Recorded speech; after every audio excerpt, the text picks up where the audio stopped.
Friends, welcome to Shri Kannada YouTube channel. Sharada serial ನಾಳಿನ ಸಂಚಿಕೆಯಲ್ಲಿ ಏನಾಗ್ತಿದೆ ಅಂತ ನೋಡೋಣ ಬನ್ನಿ.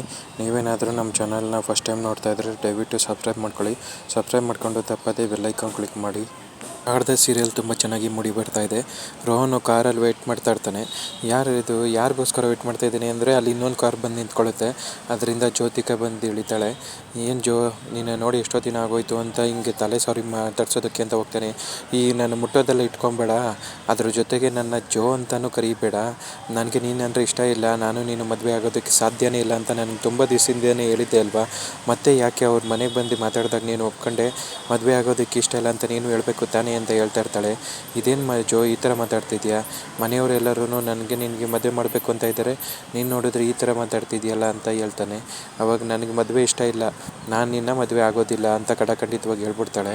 ರೋಹನ್ ಮನಸ್ಸಲ್ಲೇ ಅನ್ಕೊತಾ ಇರ್ತಾನೆ, ನನಗೆ ಕೊಬ್ಬು ಅಂದರೆ ಇವಳಿಗೆ ವಿಪರೀತ ಕೊಬ್ಬು ಇದೆಯಲ್ಲ, ಇವಳು ಈ ಥರ ಹೇಳ್ತಿದ್ದಾಳೆ ಅಂದರೆ ಇವಳ ಐಡಿಯಾಸ್ ಇನ್ನೂ ಬೇರೆ ಏನೋ ಇದೆ.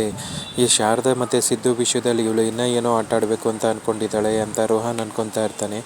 ಏನು ರೋಹನ್, ಏನು ಮಾತಾಡದೆ ಸುಮ್ಮನೆ ನಿಂತಿದೆಯಾ, ಏನಾದರೂ ರೆಸ್ಪಾಂಡ್ ಮಾಡು ಅಂತ ಹೇಳ್ತಾ ಇರ್ತಾಳೆ. ನಿನಗಿಷ್ಟ ಇಲ್ಲ ಅಂದರೆ ಮತ್ತು ಶಾರದಾ ಸಿದ್ದು ನಿನಗೆ ಮನೆ ಹತ್ರ ಕಳಿಸ್ದೆ ನಮ್ಮ ಅಪ್ಪ ಅಮ್ಮ ಹತ್ರ ಮಾತಾಡೋದಕ್ಕೆ. ಇವಾಗ ನನ್ನ ಅಪ್ಪ ಅಮ್ಮ ನಿಮ್ಮ ಮನೆಗೆ ಬರ್ತೀನಿ ಮಾತಾಡೋದಕ್ಕೆ ಅಂತ ಹೇಳಿದ್ದಾರೆ. ಏನು ಮಾಡೋದು ಅಂತಲೇ ನನಗೆ ಗೊತ್ತಿಲ್ಲ ಅಂತ ಹೇಳ್ತಾ ಇರ್ತಾನೆ. ನನಗೂ ನಿನ್ನ ಮೇಲೆ ಪ್ರೀತಿ ಇದೆ, ನಾನು ನೀನು ಮದುವೆ ಆಗೋಣ, ನಮ್ಮ ಲೈಫ್ ಸೂಪರ್ ಆಗಿರುತ್ತೆ ಅಂತ ಹೇಳ್ತಾ ಇರ್ತಾನೆ.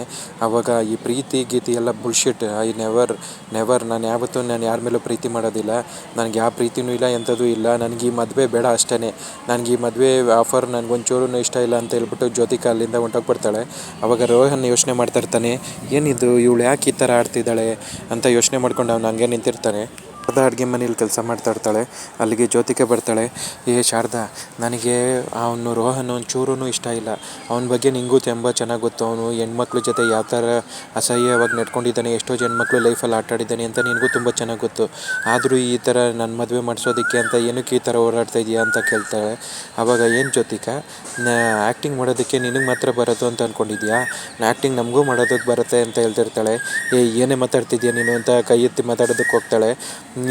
ನೀನು ಇಷ್ಟು ದಿನ ನಿನಗೆ ಬೇಕಾದಂಗೆ ಯಾರನ್ನ ಯಾವ ಥರ ಬೇಕೋ ಆ ಥರ ಆಡಿಸ್ದೆ, ಇನ್ಮೇಲೆ ಈಗ ನಮ್ಮ ಟರ್ನ್ ಅಂತ ಹೇಳ್ಬಿಟ್ಟು ಅಲ್ಲಿ ಒಗ್ಗರಣೆ ಹಾಕೋದಕ್ಕೆ ಅಂತ ಶಾರದಾ ಹೋಗ್ತಾಳೆ. ಏನೇ ಮಾತಾಡ್ತಾ ಇದೆಯಾ ನೀನು, ನಾನು ಮಾತ್ರ ನಿನ್ನ ಸುಮ್ಮನೆ ಬಿಡೋದಿಲ್ಲ ಅಂತ ಅವಳು ಕುತ್ಕೊಂಡು ಹಿಡ್ಕೊತಾಳೆ. ಅವಳು ಕುತ್ಕೊಂಡು ಹಿಡ್ಕೊಂಡು ಇಸ್ಕೋದಕ್ಕೆ ಹೋಗ್ತಾ ಇರ್ತಾಳೆ. ಶಾರದಾ ಅವಳು ಕುತ್ತಿಗೆ ಹಿಡ್ಕೊಂಡಿರೋದನ್ನ ಬಿಡಿಸ್ಕೊಳ್ಳೋದಕ್ಕೆ ಅಂತ ಪ್ರಯತ್ನ ಪಡ್ತಾ ಇರ್ತಾಳೆ. ಶಾರದಾನೇ ಅವಳ ಕೈಯಿಂದ ಕೂತ್ಕೆನ ಬಿಡಿಸ್ಕೊತಾಳೆ. ಏನು ನನ್ನ ಸಾಯಿಸ್ಬೇಕು ಅಂತ ಅಂದ್ಕೊಂಡಿದ್ದೀಯಾ ಅಂತ ಕೇಳ್ತಾಳೆ. ಆವಾಗ ಮತ್ತೆ ನೀನು ನನ್ನ ಜೀವನ ಹಾಳು ಮಾಡೋದಕ್ಕೆ ಹೋದರೆ ನಾನು ಸುಮ್ಮನೆ ಎದ್ದು ಬಿಡ್ತೀನಾ ಅಂತ ಹೇಳ್ತಿರ್ತಾಳೆ. ನೀನು ಎಷ್ಟು ಜನರ ಜೀವನ ಹಾಳು ಮಾಡಿದ್ಯಾ ಅಂತ ನಂಗೆ ತುಂಬ ಚೆನ್ನಾಗಿ ಗೊತ್ತು. ನೀನು ಯಾರ ಮುಖನೂ ನೋಡೋದಿಲ್ಲ, ನಿನಗೆ ಒಂದು ಸ್ವಲ್ಪನೂ ಮನುಷ್ಯತ್ವ ಅನ್ನೋದು ಇಲ್ಲವೇ ಇಲ್ಲ ಅಂತ ನನಗೆ ತುಂಬ ಚೆನ್ನಾಗಿ ಗೊತ್ತು ಅಂತ ಹೇಳ್ತಾ ಇರ್ತಾಳೆ. ಅವಳು ಆ ಥರ ಹೇಳ್ತಾ ಇರ್ಬೇಕಾದ್ರೆ ಜ್ಯೋತಿಕಿಗೆ ಭಯ ಆಗ್ತಾ ಇರುತ್ತೆ. ಯಾಕೆ ಈ ಥರ ಮಾತಾಡ್ತಿದ್ದಾಳೆ, ಇವಳು ಏನು ಗೊತ್ತು ಇವಳಿಗೆ ಅಂತ ಯೋಚನೆ ಮಾಡ್ತಿರ್ತಾಳೆ. ಆವಾಗ ಅವಳಿಗೆ ಟೆನ್ಷನ್ ಆಗ್ತಾ ಇರುತ್ತೆ. ಅಲ್ಲಿಗೆ ಪಾರಿಜಾತ ಬರ್ತಾಳೆ. ಏನು ಗೋಲ್ಡಿ, ಏನು ಮಾತಾಡ್ತಾ ಇದೀಯಾ ನೀನು ಅಂತ ಕೇಳ್ತಾಳೆ. ಮತ್ತು ಇವಳು ಹೋಗ್ಬಿಟ್ಟು ಅಲ್ಲಿ ಆ ರೋಹನ್ ಜೊತೆ ಮದುವೆ ಮಾಡ್ಕೊಳ್ಳೋದಕ್ಕೆ ಒಪ್ಪಿಸ್ಬಿಟ್ಟು ಬಂದಲ್ಲ, ಆ ರೋಹನ್ ಜೊತೆ ಮದುವೆ ಆಗೋದಕ್ಕೆ ನಂಗೆ ಸ್ವಲ್ಪನೂ ಇಷ್ಟ ಇಲ್ಲ ಅಂತ ಹೇಳ್ತಾ ಇರ್ತಾಳೆ. ಶಾರದಾ, ನೀನು ಯಾವ ಕೆಲಸನೂ ಒಳ್ಳೆ ಕೆಲಸ ಕರೆಕ್ಟಾಗಿ ಮಾಡೋದೇ ಇಲ್ವಲ್ಲೇ, ನಮ್ಮ ಗೋಲ್ಡಿಗೆ ಇಷ್ಟ ಇಲ್ದಿರೋ ಕೆಲಸನ ನೀನು ಯಾಕೆ ಮಾಡೋದಕ್ಕೆ ಹೋದೆ ಅಂತ ಹೇಳ್ತಿರ್ತಾಳೆ. ಅಲ್ಲ, ನಾನು ಅವ್ರ ಮದುವೆನ ನಿಲ್ಲಿಸ್ದೆ ಅಂತ ಆಪಾದನೆ ಓದ್ಕೊಂಡಿದ್ನಲ್ಲ, ಅದನ್ನ ಸರಿ ಮಾಡಿದ್ವಿ. ನಾನು ಮತ್ತು ಸಿದ್ದು ಅವರು ಇವ್ರ ಮದುವೆ ಮಾಡಿಸೋ ಜವಾಬ್ದಾರಿನ ತೊಗೊಂಡಿದ್ದೀವಿ.